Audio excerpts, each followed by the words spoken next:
Hello students, धाकड़ concept के इस digital platform पे आपका वेलकम है। मैं दशरथ धाकड़, आपका टीचर, दोस्त और मेंटोर। आज मैं एसएससी के लिए एक बहुत ही इंपॉर्टेंट टॉपिक आपके लिए लेकर आया हूं, जिसको कहा जाता है सीटिंग अरेंजमेंट।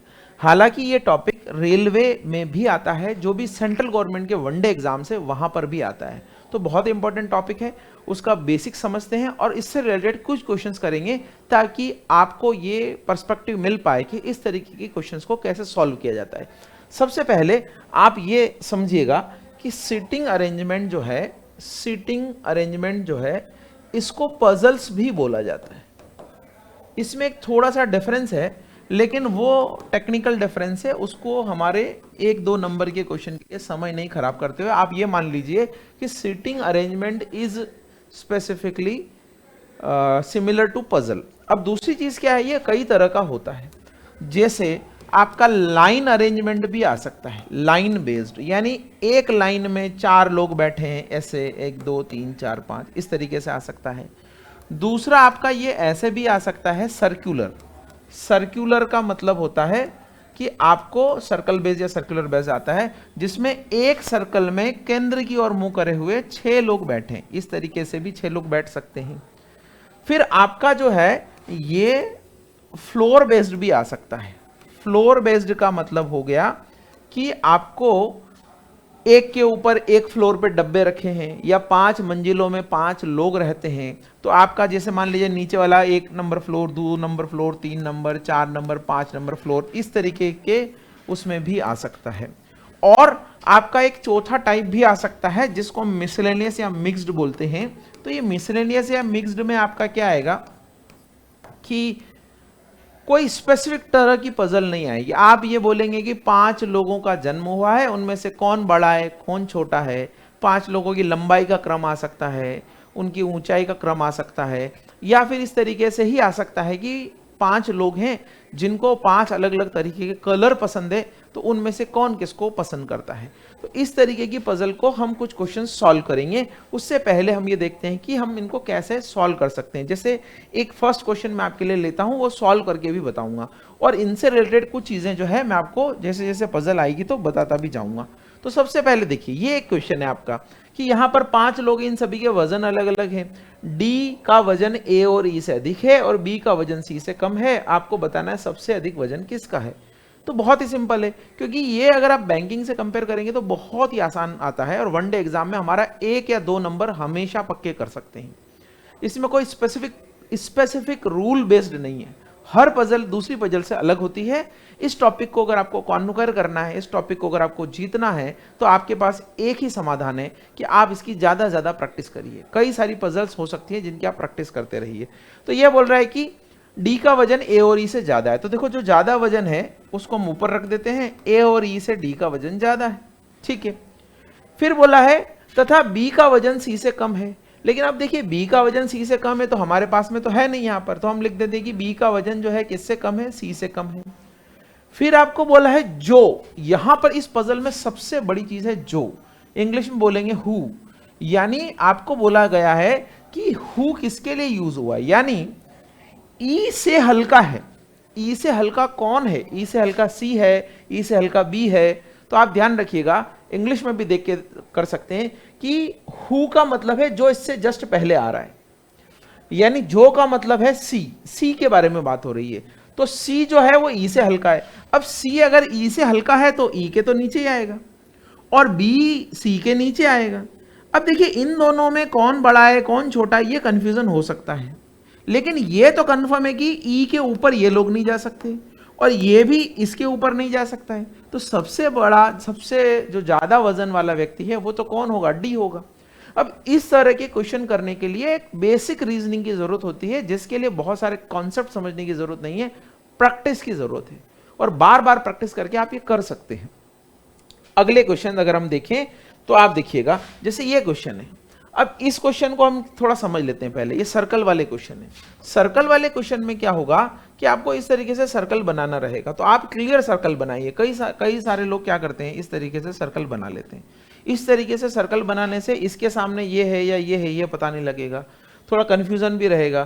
तो आप क्या करिए, एकदम क्लियर सर्कल बनाइए। अगर आप सर्कल नहीं बनाना चाहते हैं ऐसे, तो आप ऐसे भी कर सकते हैं कि 5 लोग बैठे, 6 लोग बैठे, ऐसे भी बिठा सकते हैं।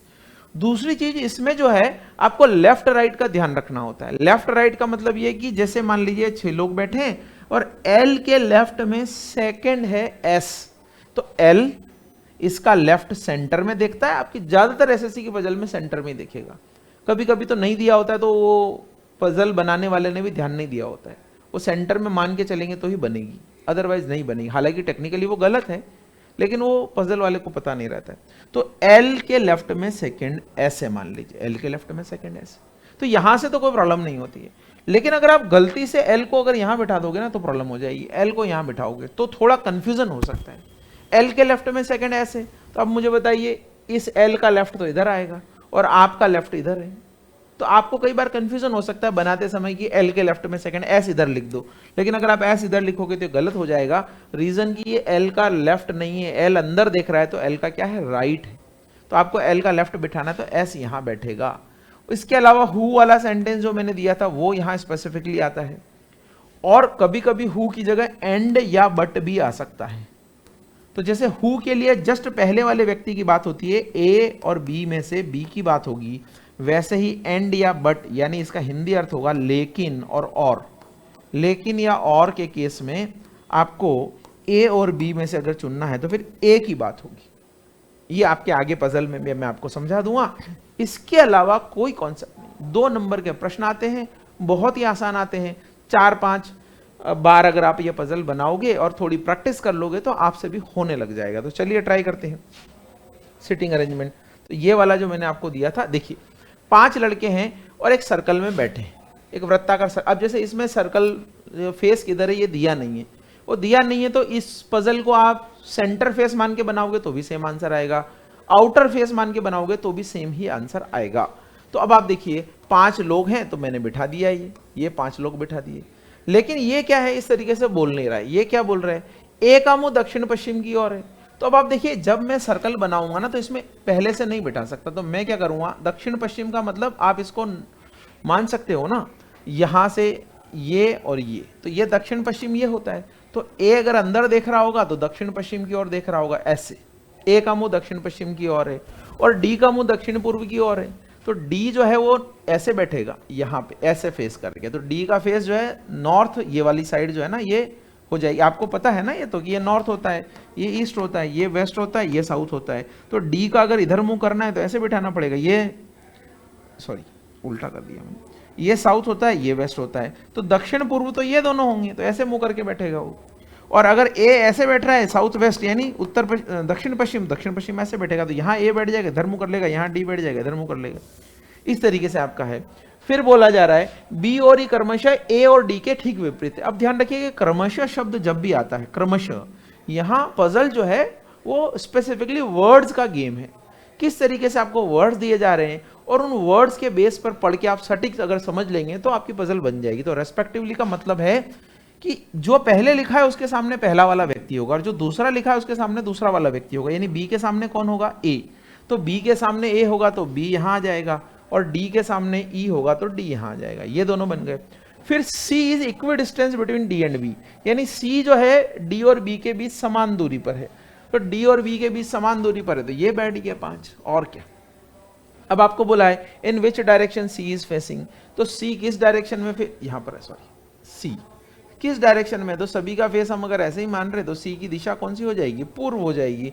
पूर्व यानी सी ऑप्शन आ जाएगा आपका। अब आप बोलेंगे सर मैं इस पजल को ऐसे भी तो बना सकता था, तो बना सकते थे, लेकिन अगर आपको सबको बाहर लेना है तो भी आंसर वही आएगा। जैसे ए का फेस हमने इधर ले लिया, तो अभी आप ए को ऐसे भी तो बैठा सकते हो। ए इधर देख रहा है दक्षिण पश्चिम की तरफ, और डी जो है वो इधर देख रहा है, तो डी के सामने ई हो जाएगा, ए के सामने बी हो जाएगा, और बी और डी के बीच में सी बैठ जाएगा। तो सी का फेस यहाँ भी बाहर होगा, फिर सबका बाहर होगा, और सबका बाहर होगा तो सी का फेस भी पूरब में ही होगा। तो आप कैसे भी करके बना सकते हैं। तो ये आपकी सर्कल पजल है जो मैंने बताई। इसके अलावा इसमें कौन सी पजल्स आती हैं, इसके अलावा सिटिंग अरेंजमेंट में आपका आता है लाइन पजल।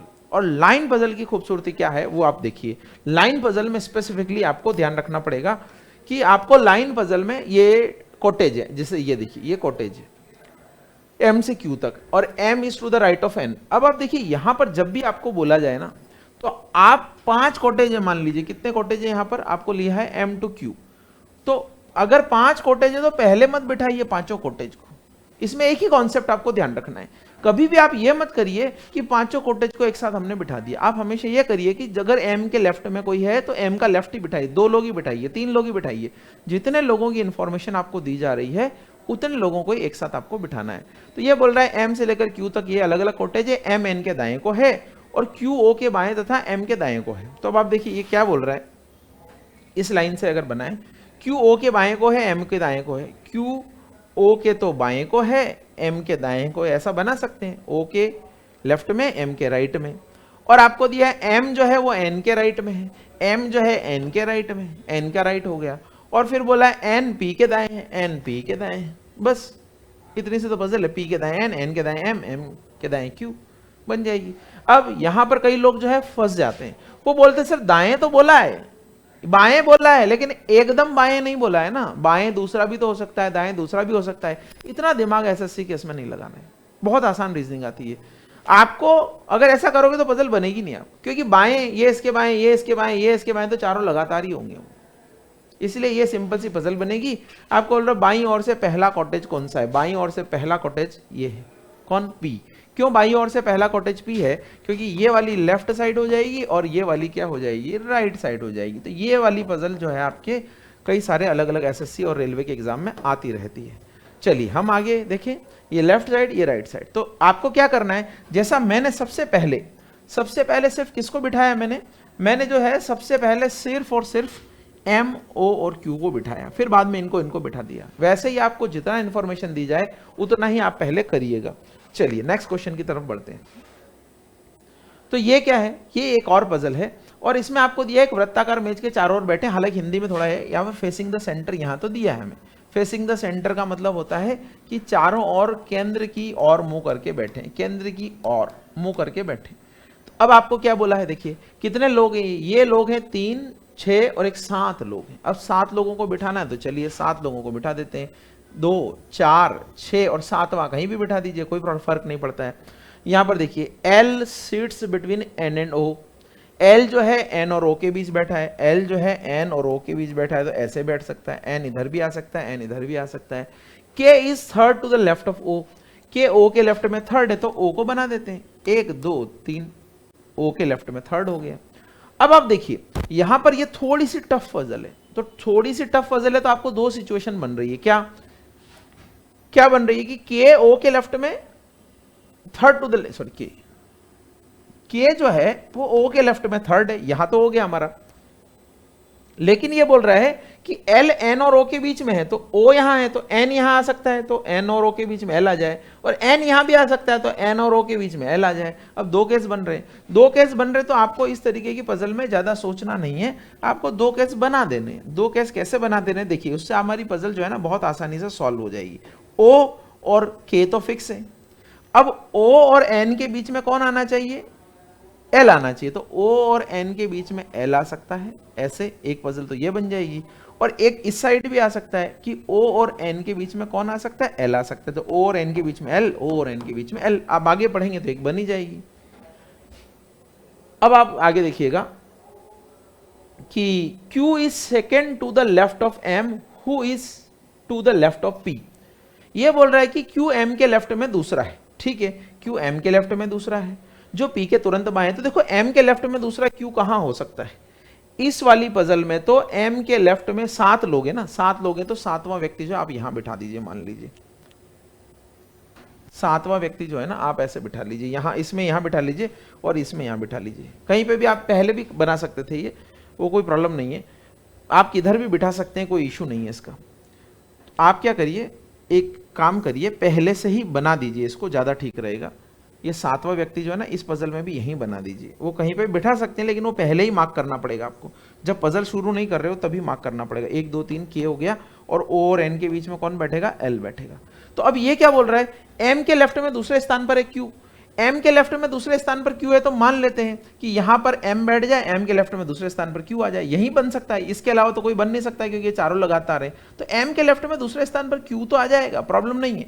लेकिन क्या ये आ पाएगा जो यानी कौन, m, p के लेफ्ट में सेकंड है, p के लेफ्ट में है क्या, p के लेफ्ट में तो हो ही नहीं सकता, क्योंकि P अगर यहां बैठेगा तो P के तो राइट में हो जाएगा, तो ये पजल तो आपकी कट जाएगी। इस पजल में देख लीजिए, यहां जो है M के लेफ्ट में दूसरा कौन आ जाएगा, Q आ जाएगा, और M जो है किसके लेफ्ट में हो जाएगा, P के लेफ्ट में हो जाएगा। तो ये वाली पजल बनेगी आपकी, ये वाली पजल बनेगी आपकी इस तरीके से। तो 2 केस बनाने से आपका पजल जो है ज्यादा आसान हो जाएगा। तो आप ध्यान रखिएगा, इस तरीके से भी बना सकते हैं। और 7 लोग बिठाने तो 7वां व्यक्ति कहीं पे भी बिठा सकते हैं आप, कोई प्रॉब्लम नहीं है। लेकिन जब भी आप 7वां व्यक्ति बिठाएं तो पजल शुरू करने से पहले ही बिठा लीजिए आप। तो ये हमारी सर्कल पजल है। और भी पजल देखते हैं हम, जरा हमारे पास में है क्या, देखिए। अब आप देखिए, ये 7 पर्सन है standing in a queue from top to bottom. Top to bottom यानी ऊपर से नीचे तक, एक तरीके से फ्लोर पजल हो गई। 7 लोग हैं, एक के ऊपर, एक के नीचे, एक के नीचे, एक ऐसे बैठे हैं, 7 लोग बैठे हैं, ठीक है। E is 5th place, E is at 5th place. तो देखो ऊपर से नीचे बैठे हैं, तो अगर मान लीजिए 1 2 3 4 5 पे नंबर पे कौन बैठा है, ई, 6 और 7, ऐसे ई 5वें नंबर पर बैठा है, ठीक है। अब बोला है ए और बी के बीच में केवल सी है। अब ए और बी के बीच में केवल सी है, तो यहां ए और बी तो आ नहीं सकते, यहां भी नहीं आ सकते, तो ऊपर ही जाएंगे वो। ए और बी के बीच में कौन आ जाएगा, सी आ जाएगा, वो कहीं पे भी जा सकता है। फिर बोला है जी अंतिम में है, तो जी सबसे लास्ट में, इसमें तो कोई प्रॉब्लम ही नहीं है। अब ए यहां तो नहीं आ सकता क्योंकि ए और बी के बीच में तो केवल सी है, तो अब ए और बी यहां भी आ सकते हैं, ए और बी यहां भी आ सकते हैं। लेकिन आगे बोल रहे हैं बी एफ से 3 स्थान नीचे। अब ध्यान रखना, यहां पे बहुत इंपॉर्टेंट है ये पजल में, इसलिए मैं आपको एक साथ थ्योरी नहीं बता रहा हूं, पजल सॉल्व करते समय ही ये बता रहा हूं कि कौन कहां पर है। जब भी आपको बोले 3 स्थान नीचे है एफ से, तो एफ से 3 स्थान ऐसे मत गिन लेना, ऐसे नहीं बैठेगा, ये गलत है। 3 स्थान नीचे होने का मतलब है कि 2 नंबर छोड़ के, 2 नंबर छोड़ के, यानी ये ऐसे बैठेगा, ये ध्यान रखिएगा आप, ऐसे बैठेगा। आप बोलोगे सर ये तो 2 स्थान छोड़ के है, तो 2 स्थान छोड़ के तो तीसरे नंबर पर हो गया ना। जैसे आपको कोई बोले कि आपकी रैंक आई है टॉप फर्स्ट और आपसे एक रैंक नीचे कोई है, तो जो आपकी रैंक फर्स्ट है आपसे कोई एक रैंक नीचे होगा, यानी दूसरी रैंक पे होगा, तो आपके और उसके बीच में कोई व्यक्ति नहीं है ना। एक रैंक नीचे होने का मतलब जस्ट नीचे ही तो हो गया। वैसे ही 3 स्थान नीचे होने का मतलब बीच में 3 नहीं है, बीच में 2 है, तीसरे नंबर पर तो खुद है। तो बी एफ से 3 स्थान नीचे है, तो आप देखिए एफ यहां तो आ नहीं सकता, एफ यहां भी नहीं आ सकता, क्योंकि एफ से 2 छोड़ के तो बी आएगा नहीं। एफ यहां आ सकता है क्या, एफ अगर यहां आए तो 1 2 छोड़ के बी आ सकता है, लेकिन अगर बी को यहां बिठा देंगे तो बी और ए के बीच में तो सी आना चाहिए, तो यहां भी नहीं आ सकता। तो फिर एफ कहां जा सकता है, देखिए क्या एफ यहां आ सकता है क्या, एफ को यहां बिठाएंगे तो बी को यहां बिठा सकते हैं, और बी को यहां बिठाएंगे तो फिर प्रॉब्लम होगी, बी और ए के बीच में तो सी होना चाहिए, तो यहां ए आएगा तो सी नहीं, यहां ए आ नहीं सकता। तो फिर हमारे पास में एक ही ऑप्शन बचता है कि एफ को हम बिठा दें सबसे टॉप पर। अगर एफ को वहां बिठाया तो बी यहां आ जाएगा, और अगर बी को यहां बिठाया तो बी और ए के बीच में कौन आ जाएगा, सी आ जाएगा, तो यहां डी आ जाएगा। ये हमारी पजल बन जाएगी। तो बहुत ही आसान है, कुछ थोड़ी टफ आ सकती, थोड़ी इजी आ सकती है। बोल रहा है शीर्ष से डी का स्थान कौन सा है, तो 3 4 5 6, 6th नंबर पर है सी, छठे नंबर पर है डी, तो 6th आ जाएगा फर्स्ट ऑप्शन। इस तरीके से अगर आपसे नहीं बन रही है तो 2 केस भी आप बना सकते हैं, 2 केस भी आप ट्राई कर सकते हैं, ठीक है। आगे बढ़ते हैं, तो चलिए अब देखते हैं। तो यहां पे बोला है कि ये सर्कल टेबल के चारों ओर बैठे, ये सारे जो मैंने लिए हैं ये सारे PYQs ही लिए हैं, ये ध्यान रखिएगा, सारे PYQs ही हैं, ये सारे प्रीवियस ईयर क्वेश्चन है। इसी तरीके से आपके आते हैं, इससे थोड़ा कम या थोड़ा ज्यादा लेवल आ सकता है, बट आपको एक ही चीज जो है इसमें पास करा सकती है, बार बार अलग अलग तरीके के क्वेश्चंस करिए। अब ये क्या है, ये बोल रहा है कि LMNOPQ यानी कितने लोग हो गए, 6 लोग हो गए। 6 लोग एक गोल मेज के चारों ओर केंद्र की ओर मुंह करके बैठे हैं, सेंटर की ओर फेस करके बैठे हैं। 2 ही लाइन की पजल है, बहुत आसान होगी, बना लेते हैं। देखिए ये 6 लोग हैं, इन 6 लोगों में आपको बोला है कि P Q के सामने है।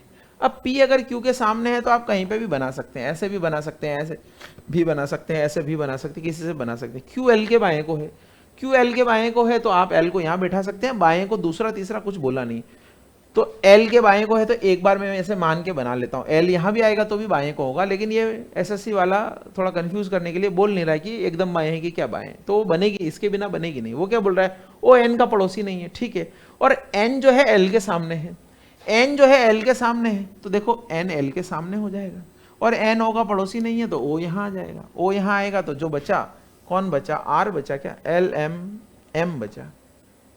तो आपको बोल रहा है एम के दाएं कौन है, एम के दाएं, अब देखो ये सारे दायां, पहला दायां, दूसरा दायां, तीसरा, लेकिन वो एम के दाएं का मतलब ये जस्ट दाएं पूछ रहा है वो, तो कौन आएगा, एम के दाएं आ जाएगा क्यू। इस तरीके से पजल बन जाएगी। तो इस तरीके से आप बना सकते हैं, बहुत ज़्यादा टिपिकल नहीं है। कुछ क्वेश्चंस और करते हैं, उनको आप देखिएगा। जैसे जैसे ये दिया है, ये एक पंक्ति में उत्तर की ओर, और मेजरली आपके देखा होगा, आपने नोटिस किया होगा, या तो लीनियर या लाइन पजल आ रही है या फिर सर्कल पजल आ रही है। ये दो पजल आपकी आ रही है। और कभी कभी वो जो है आपको बोल देता है कि बॉक्स रखें एक के ऊपर एक के ऊपर एक, इस तरीके से फ्लोर टाइप में दे देता है वो आपको। या फिर एक पंक्ति में ऊपर से नीचे तक लोग हैं, तो वो भी फ्लोर टाइप ही हो गया। तो वो तीसरी पजल आती है जब एक के नीचे एक व्यक्ति बैठा हुआ है। बाकी ये दोनों पजल ही मेजरली आपके आती हैं। तो यहां पे लिखा है उत्तर की ओर मुंह करके बैठे हैं, ठीक है। W जो है V और X के बीच में है। अब W V और X के बीच में है, लेकिन V इधर भी आ सकता है, V इधर भी आ सकता है, X इधर भी आ सकता है, X इधर भी आ सकता है, तो हमें नहीं पता। Y Z को बाएं को है, Y Z के बाएं है, और Z किसी एक छोर पर है। अब किसी एक छोर पर है तो देखो इस छोर पे तो Z नहीं हो सकता। क्यों? इस छोर पर Z होगा तो Z के बाएं तो कोई होगा नहीं। तो Z का हम किस छोर पर बैठा सकते हैं? Z को इसी छोर पर बैठा सकते हैं। तो 6 लोग थे, 2 3 4 5 6, हमें कॉर्नर पता लग गया इसलिए सबको पहले बिठा दिया। अगर कॉर्नर पता नहीं लगे तो सबको पहले नहीं बिठा सकते आप। तो Z के बाएं, Z किसी एक छोर पर है, ठीक है। X पंक्ति के केंद्र में बैठा हुआ है, X पंक्ति के केंद्र में बैठा हुआ है। तो देखो आपके पास कितने लोग हैं? 5 लोग ही हैं भैया, 5 लोग हैं तभी केंद्र में आएगा। तो X पंक्ति के केंद्र में बैठा हुआ है, ठीक है। अब ये बोल रहा है कि Y जो है Z के बाएं को है, और W V और X के बीच में है। तो W V और X के बीच में है, तो V यहां तो आ नहीं सकता कि W आ जाए तो V यहां आएगा, तो W यहां आ जाएगा तो Y यहां आएगा। अब देखो बाएं बोला था तो एकदम बाएं ही निकला वो, बाएं बोलने का मतलब एकदम बाएं निकला। तो इस तरीके से पजल बन जाएगी। ये आपको पूछ रहा है X के दाएं को कौन है, X के दाएं Y भी हो सकता है, Z भी हो सकता है, लेकिन इसने जो है हमें बोला नहीं है। तो हमें दाएं कौन है, मतलब तुरंत दाएं की बात कर रहा है। तुरंत दाएं किसको बोलेंगे? Y को बोलेंगे, Y को बोलेंगे। इस तरीके से एसएससी दाएं हैं तो दाएं इमीडिएट दाएं हैं, दाएं दूसरा है। बैंकिंग वगैरह इन पजल में आपको दाएं दूसरा, दाएं तीसरा, दाएं चौथा ऐसे बोला जाता है। या अगर नहीं बोला है तो बोलता है कि इमीडिएट राइट में, एकदम दाएं। यहाँ नहीं बोल रहा है लेकिन हम मान के चलेंगे तो बन जाएगी, और नहीं भी मानेंगे तो भी हमारा जो है यही पजल बनेगी, और कोई तरीका नहीं बन सकता है, ठीक है। अगले क्वेश्चन की तरफ देखते हैं। तो ये देखिए 5 व्यक्ति एक पंक्ति में उत्तर की ओर मुख करके खड़े, ठीक है। किनारों पर खड़े 2 व्यक्तियों में एक चित्रकार है तथा दूसरा बास्केटबॉल खिलाड़ी है, ठीक है। तो किनारे पर खड़े, ये क्या बोल रहा है? किनारे पर खड़े 2 व्यक्तियों में एक तो पेंटर है और एक बास्केटबॉल प्लेयर है। तो या तो इधर पेंटर हो जाएगा, इधर बास्केटबॉल प्लेयर हो जाएगा, या इधर बास्केटबॉल प्लेयर होगा, इधर पेंटर होगा, बात एक ही है।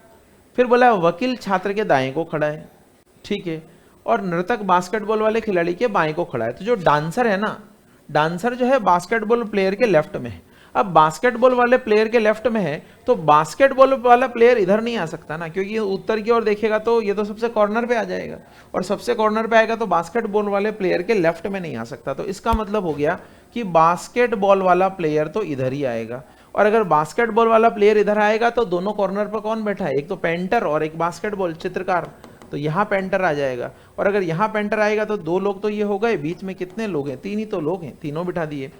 फिर आपको बोला है कि ये जो नर्तक है ना बास्केटबॉल वाले खिलाड़ी के बाएं को खड़ा है, तो हम मान लेते हैं यहाँ पर डांसर होगा, यहाँ डांसर आ जाएगा। तो वकील जो है छात्र के दाएं को खड़ा है, तो एडवोकेट जो है वो स्टूडेंट, ये आ जाएगा स्टूडेंट, स्टूडेंट के यहाँ पर कौन बैठा है? एडवोकेट, और ये आ जाएगा डांसर। इस तरीके से आ जाएगा। तो आपको पूछा है what is the position of lawyer from the left, तो लॉयर या एडवोकेट एक ही बात है, लेफ्ट से इसकी 3rd पोजीशन है, तो 3rd पोजीशन ये आ जाएगी, 3rd पोजीशन।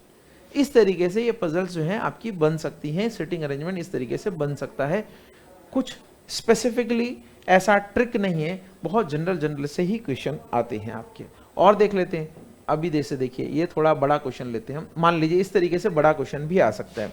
तो इस तरीके से बड़े क्वेश्चन करने के लिए भी आपको कोई स्पेसिफिक नहीं करना है काम, आप एक बार देख लीजिए बोल क्या रहा है, इसको भी बना देते हैं। तो बड़ा देखने के लिए बड़ा है लेकिन इतना कोई बड़ा नहीं है। एक स्कूल में 5 कक्षाएं, कक्षा 1 2 3 4 5, और एक के ऊपर एक है। कक्षा 1 सबसे नीचे है, फिर 1 2, तो यानी ये बोल रहा है क्लास 1 सबसे नीचे है, फिर उसके ऊपर क्लास 2, फिर उसके ऊपर क्लास 3, फिर क्लास 4, फिर क्लास 5, ऐसे एक के ऊपर एक जो है वो कक्षाएं हैं। और फिर आपको बोला है कि इन वर्गों में, इन दिए गए वर्गों में, यानी क्लासेस में बोल रहा है, इन दिए गए वर्गों में आपको क्या कर रहा है, वो 5 वीडियो प्रदर्शित किए गए, M1, M2, M3, M4, M5, इस तरीके से 5 वीडियो किए गए हैं। केवल एक वीडियो एक विशेष वर्ग में प्रदर्शित होता है और प्रत्येक वीडियो में केवल एक बार प्रदर्शित होता है, हर वीडियो एक ही बार दिखाया जाएगा, तो इनमें क्या एक एक वीडियो दिखाना पड़ेगा आपको, ठीक है। तो M1, M2 किस में दिखा रहे हैं, तो ये देखिए फ्लोर टाइप की पजल हो गई आपकी। आप 2 केस बनाना चाहें तो यहाँ पर भी ऐसा लिख के 2 केस बना सकते हैं, कोई प्रॉब्लम नहीं है इसमें, इस तरीके से पजल आपकी बन सकती है। अब वीडियो M को एक सम संख्या वाले वर्ग में प्रदर्शित किया जाता है, M5 को, तो अब आप देखिए M5 या तो यहाँ आ सकता है या यहाँ आ सकता है, क्योंकि सम संख्या वाला वर्ग तो यही है ना सिर्फ। सम संख्या का मतलब होता है कि इवन नंबर या तो 4 होगा या 2 होगा, तो या तो यहाँ M5 आ जाएगा या फिर यहाँ M5 आ जाएगा, इस तरीके से करना पड़ेगा। वीडियो M2 को कक्षा 1 में प्रदर्शित किया गया, तो M2 को कक्षा 1 में प्रदर्शित किया गया। M1 को M5 के ठीक नीचे प्रदर्शित किया गया, तो देखिए M1 को M5 के ठीक नीचे अगर प्रदर्शित करेंगे, और हमें बोला था M5 सम संख्या पे आता है, तो या तो M5 यहाँ है या M5 यहाँ है। अगर मैं M5 को यहाँ लिख दूंगा तो फिर M1 इसके जस्ट नीचे कैसे आएगा, इसका मतलब M5 यहाँ पर नहीं है, तो M5 यहीं आएगा, M5 यहाँ आएगा तो M1 यहाँ आ जाएगा।